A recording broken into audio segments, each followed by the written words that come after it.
Au pied de ce bâtiment, au quartier Aquanor à Douala, une ambiance de deuil. Ces hommes et femmes à la mine crispée sont rassemblés ce jour-là pour réclamer le remboursement de leurs fonds. De l'argent placé auprès de l'entreprise dénommée Africa Leaf est supposé générer des bénéfices. Les sommes versées sont comprises entre 300 000 francs CFA et 6 millions de francs, voire plus. Parmi les affligés, Dame Jemen. Quand j'ai mis les 5 millions, j'espérais avoir les 24 millions en 9 mois.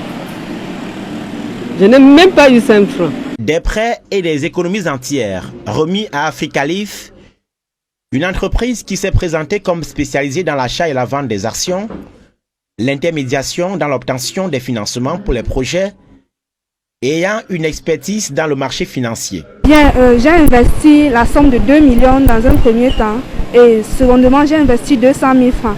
Pourquoi? Parce qu'ils nous ont rassuré qu'avec ce contrat que vous voyez ici là, avec les 2 millions que j'ai investis, je devais recevoir 35% d'intérêt chaque mois. Ça veut dire que, ayant investi 2 millions, je vais percevoir 700 000 francs pendant 9 mois. Dans les tontines, on me réclame de l'argent. Dans ma famille, on me réclame de l'argent. Et je ne sais comment faire pour rembourser. Imaginez un peu comment je suis en ce moment. Imaginez un peu. Je suis décontenancé. La société a été créée en 2018 et faisait au départ du e-commerce et du marketing de réseau au sous-sol de cet immeuble au quartier Cité des Palmiers. Fin 2019. Africa Leaf lance un produit dénommé Swap avec pour slogan « Votre agent travaille pour vous ». C'est du trading. Le souscripteur est censé investir de l'argent que la société doit faire fructifier et lui reverser des pourcentages jusqu'à 40% de son investissement au bout d'un mois. Le produit fait fureur. Des centaines de personnes y mettent des fonds, à la fois à Douala et à une représentation régionale à Yaoundé. Je me rapproche de Africa Leaf, c'est mon mari qui le fait déjà et prend connaissance de la chose. Il se dit, essayons et on va voir ce que ça fait, puisque les gens autour de nous, il y a quelqu'un qui nous a rassurés parce qu'elle est là depuis un bon bout et elle a déjà eu à percevoir quelques mois de gains. J'ai donc pris l'argent et je suis venue déposer, c'était au mois de juillet. Je ne crois pas que c'est mauvais d'investir. Investir, c'est bien. L'accroissement du nombre de souscripteurs contraint Africa Leaf à se délocaliser de la Cité des Palmiers pour Aquanor dans un espace plus visible et plus grand. Emmanuel Ebois, le gestionnaire de cet immeuble, nous confie que c'est en fin juin dernier que les grincements de dents ont débuté. L'entreprise, qui y investit par ailleurs dans les activités pétrolières, avait cessé les paiements.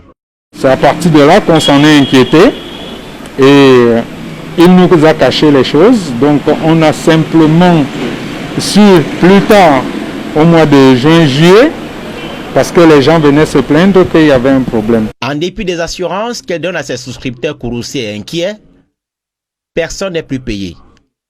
L'entreprise a fermé boutique et ses dirigeants introuvables.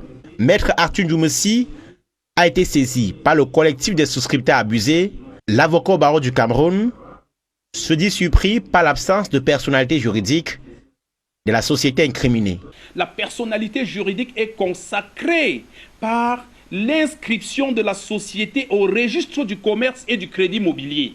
Cette société n'est pas inscrite au registre du commerce et du crédit immobilier, ce qui fait déjà d'elle un simple regroupement de fait, une simple société de fait. Donc c'est déjà un vice, c'est une irrégularité. Autre curiosité, Africa Leaf n'a pas d'agrément de la Commission bancaire d'Afrique centrale, la COBAC, pour lever et épargner des fonds.